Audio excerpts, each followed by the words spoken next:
Bonsoir à tous, bienvenue à ce 19h15 au sommaire de cette édition.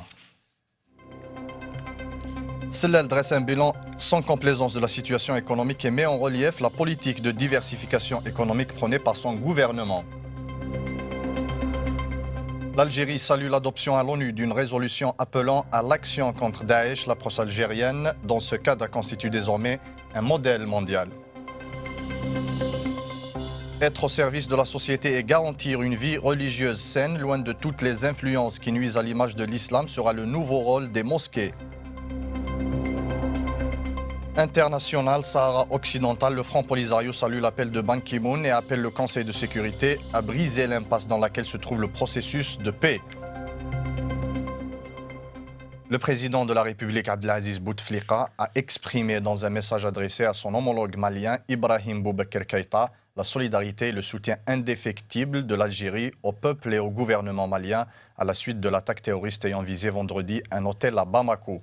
C'est avec une grande indignation que nous avons appris l'attaque terroriste survenue dans un hôtel à Bamako et qui a ciblé des vies humaines innocentes, a écrit le président de la République dans son message. En ces douloureuses circonstances, nous nous inclinons à la mémoire des victimes et en assurant leurs familles de notre profonde compassion et de notre soutien devant l'horreur et la tragédie, a-t-il souligné. L'Algérie, qui reste solidaire avec le Mali frère dans sa quête de la paix et de la stabilité, exprime son attachement à l'accomplissement du processus de paix au Mali de manière irréversible, inclusive et durable, a-t-il assuré.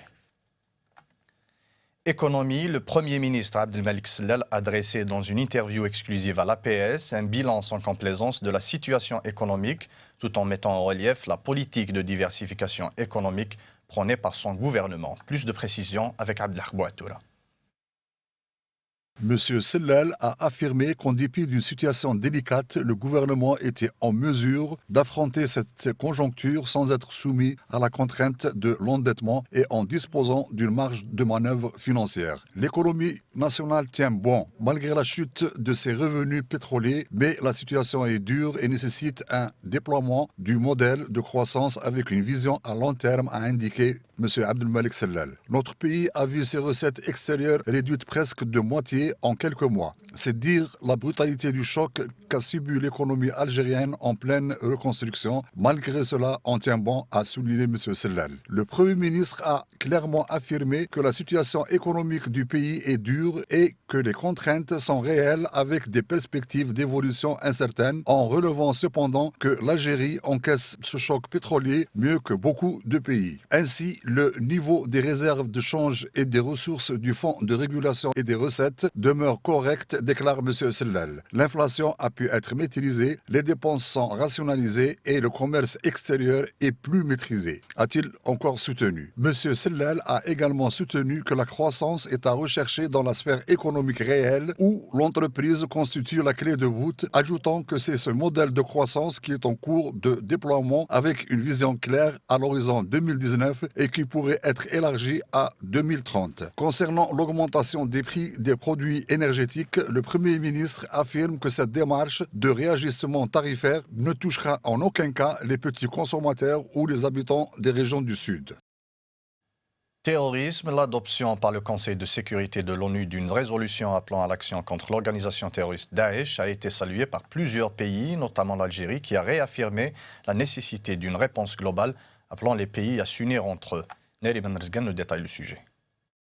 À travers cette résolution, la guerre contre le terrorisme sous toutes ses formes est annoncée. L'initiative a été fortement bien accueillie par plusieurs pays, notamment la Grande-Bretagne et la France, qui ont salué le vote, appelant à une implication et une action décisive pour éradiquer Daesh. Toujours soucieuse quant à la sécurité nationale et régionale, l'Algérie, à travers le Premier ministre, M. Abdelmalek Sellal, a soutenu la résolution avant même son adoption. En effet, dans une interview accordée au quotidien français Le Monde, le Premier ministre Abdelmalek Sellal a estimé qu'aller aux Nations Unies est la meilleure solution, faisant référence à la proposition de la France. Le président russe Vladimir Poutine a aussi joint sa voix aux autres appelant à une large coopération internationale, car c'est la seule façon de faire face à cette menace. Dans le même contexte, le ministre des Affaires maghrébines de l'Union africaine et de la Ligue des États arabes, M. Abdelkader Messahel, a fait savoir que l'approche algérienne dans ce cadre constitue désormais un modèle mondial, ajoutant que l'Algérie a toujours été présente lorsqu'il s'agit de la coordination entre les États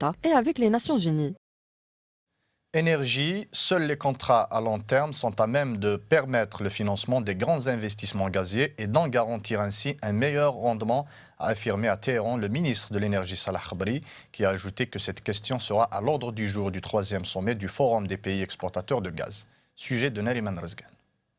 En marge des travaux de la réunion ministérielle extraordinaire tenue dans la capitale iranienne en préparation du sommet prévu demain, M. Khabri a souligné la demande croissante de la part des pays producteurs du gaz pour adopter les contrats à long terme comme référence fondamentale dans la fixation du prix du gaz naturel. Seuls les contrats à long terme sont à même de garantir le financement des grands investissements gaziers, estime le ministre, soulignant que l'industrie gazière nécessite d'énormes investissements. Pour cette raison, a-t-il ajouté, le financement des investisseurs gaziers passe obligatoirement par des contrats à long terme entre les producteurs et les consommateurs. Dans ce contexte, le ministre a reconnu que des pressions sont exercées par certains pays consommateurs contre cette option, mais le Forum des pays exportateurs de gaz ouvrira à ce que ce type de contrat soit adopté dans toutes les transactions gazières. Selon des experts de l'industrie gazière, seule une vision à long terme entre les producteurs et les consommateurs est à même de garantir la pérennité du marché gazier dans l'intérêt de toutes les parties. La réunion, a-t-il dit, misera sur la promotion de l'utilisation du gaz naturel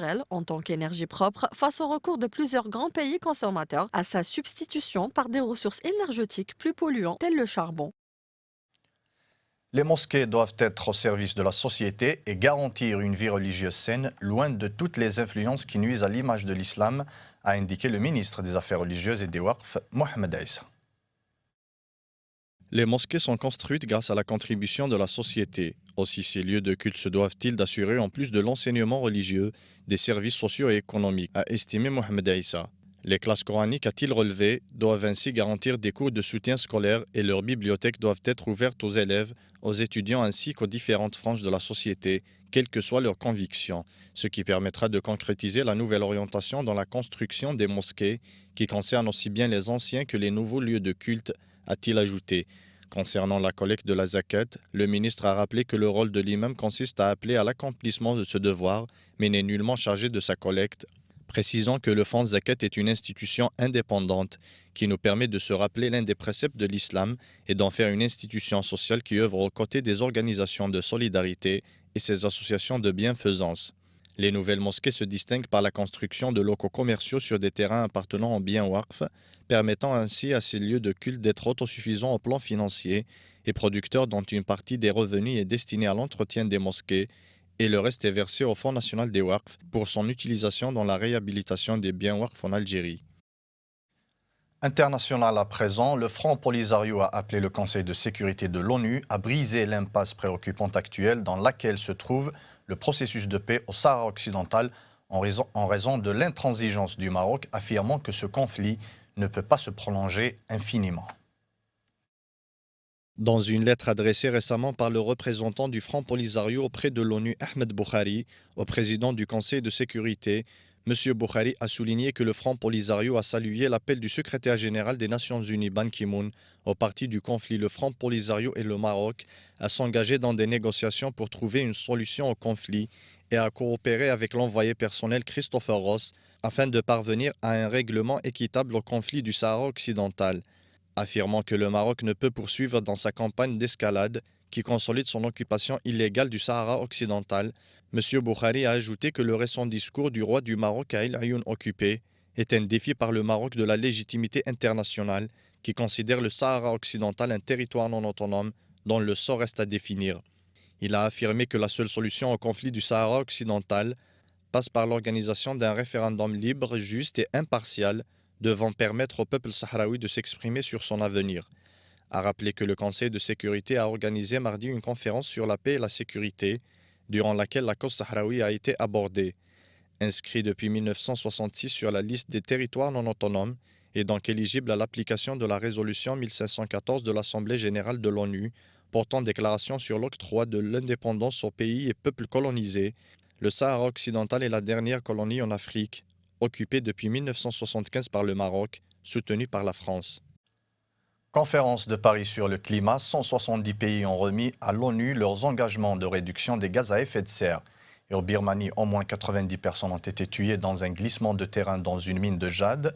Obama, allé à Paris pour la conférence sur le climat, s'est démontré que le monde n'a pas peur des terroristes, Enfin, en Tunisie, début des journées cinématographiques de Carthage sous haute surveillance. C'est le monde d'aujourd'hui en bref avec Neriman Rezgan.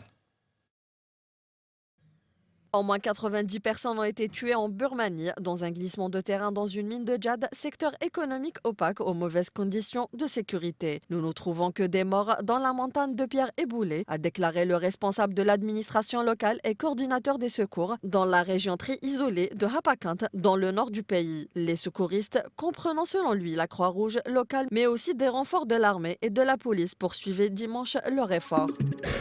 Le président américain Barack Obama a souligné aujourd'hui qu'il participerait à la conférence sur le climat, malgré les attentats meurtriers qui ont frappé Paris, appelant les dirigeants de tous les pays à limiter pour montrer que le monde n'a pas peur des terroristes. Je crois qu'il est absolument vital que chaque pays, chaque dirigeant envoie le message selon lequel la sauvagerie d'une poignée de tueurs n'empêchera pas le monde de s'atteler à des questions vitales, a-t-il déclaré à Kuala Lumpur, où il a assisté à un sommet des pays membres à l'Association des Nations d'Asie du Sud-Est. Les 26e journées cinématographiques de Carthage, qui se veulent une vitrine de films engagés d'Afrique et du monde arabe, ont débuté sous haute surveillance sécuritaire. Les invités de ce rendez-vous culturel, des cinéastes africains et européens, des hommes politiques ainsi que des vedettes du cinéma arabe, ont défilé sur le tapis rouge avant d'accéder à la Bonbonnière, ancien théâtre de Tunis, aménagé pour cette manifestation devenue désormais annuelle. Cette 26e édition intervient après une section d'attaques terroristes dans le pays, ayant visé des terroristes ainsi que des policiers et des militaires. À une semaine de la conférence climat de Paris, 170 pays ont remis à l'ONU leur engagement de réduction des gaz à effet de serre à l'horizon 2025-2030. Une participation inspirée, mais ces promesses restent insuffisantes pour contenir le réchauffement sous le seuil des plus de 2 degrés. Si tous ces engagements étaient tenus, la planète se réchaufferait de plus de 3 degrés en 2100 par rapport au niveau d'avant la révolution industrielle, contre plus 4 à 5 degrés si rien n'était fait. Ces pays qui se sont principalement la Chine, les États-Unis, l'Union européenne, la Russie, l'Inde et le Japon, le Brésil, l'Iran, l'Indonésie et le Canada représentent plus de 90 des émissions actuelles. Sport, la 12e journée du championnat national de Ligue 1 Mobilis a pris fin hier avec la victoire à domicile du DRB Tejnant et du MC Alger, alors que le CR Belouizdad s'est contenté d'un nul lors de son déplacement à Blida. Commentaire de Neriman Rezgan. Après 2 contre-performances enregistrées au stade du 5 juillet, respectivement face au Net Hossenday, 2 buts à 1 et au RC Arba'a, 3 buts partout. Le MC Alger renoue avec le succès à l'occasion de la réception du MC Oran, 1 but à 0. Une petite victoire concrétisée par une seule réalisation, l'œuvre de Merzougui à la 33e minute de jeu. À la faveur de cette victoire, le doyen remonte à la 5e place avec 18 points, tandis que le MC Oran fait du surplace et stagne à la 12e position avec 12 points. Les joueurs sont toujours chargés مازالهم في مرحله اللي مازال ما استرجعوش كل لا فيفاسيتي تاعهم ولكن من لقدام ان شاء الله راح ترجع هذيك الاكسبلوزيفيتي لا فيفاسيتي دون الجو السرعه رايحه ترجع تدريجيا. Ils sont toujours c'est toujours les mêmes. Ça fait plaisir de toujours jouer dans un stade plein, dans un grand club. Aujourd'hui, je pense qu'ils sont contents parce qu'on a gagné, on leur devait au moins ça avec quelques échecs qu'on avait fait la dernière fois, mais alhamdoulilah, aujourd'hui ils sont partis contents et nous aussi. Voilà. À l'est du pays, le derby entre le DRB Tejnant et le CS Constantine a vu le nouveau promu reporter une nouvelle victoire et continue d'épater. Surprenant 2e au classement avec 22 points, les protégés de Liamin Bougrara ont accroché à leur tableau de chasse le CS Constantine sur le plus petit des scores, 1 but à 0, grâce à une réalisation de Abid Cherif à la 27e minute. Dans l'autre mini-derby joué au stade Mustafa Chakar entre l'USM Blida et le CR Belouizdad, la rencontre s'est soldée sans vainqueur. Les 2 protagonistes se sont quittés sur le score nul de 1 but partout. Conséquence de ce résultat, l'USM Blida enchaîne avec un 4e match nul de suite et recule de la 8e à la 10e place avec 14 points. Pour sa part, le Shabab rate la passe de 3 et cède la 3e place à l'USM Al-Harash. Dans les autres matchs joués vendredi, l'USM Alger a confronté sa première place en allant s'imposer à Oran face à l'Azmo Oran, 2 buts à 0. Le Nasr Hussenday a pris le meilleur sur l'entente de Sétif, 1 but à 0. De même pour la GS Saoura, tombeur du RC Relizane, 2 buts à 0, alors que le RC Arba'a et la GS Kabylie se sont quittés sur un score de parité, 1 but partout. On arrive au terme de ce journal. On se quitte sur ces images d'un concours de beauté féline organisé à Bangkok. L'idée, c'est d'améliorer l'image des Chanois considérés en Thaïlande comme porte-malheur. Excellente soirée à tous.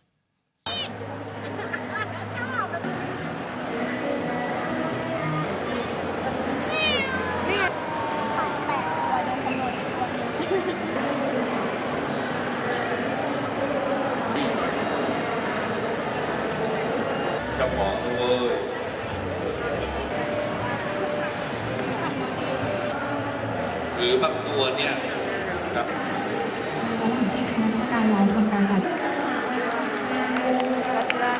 สำหรับผู้ชนะนะคะจะได้นะคะ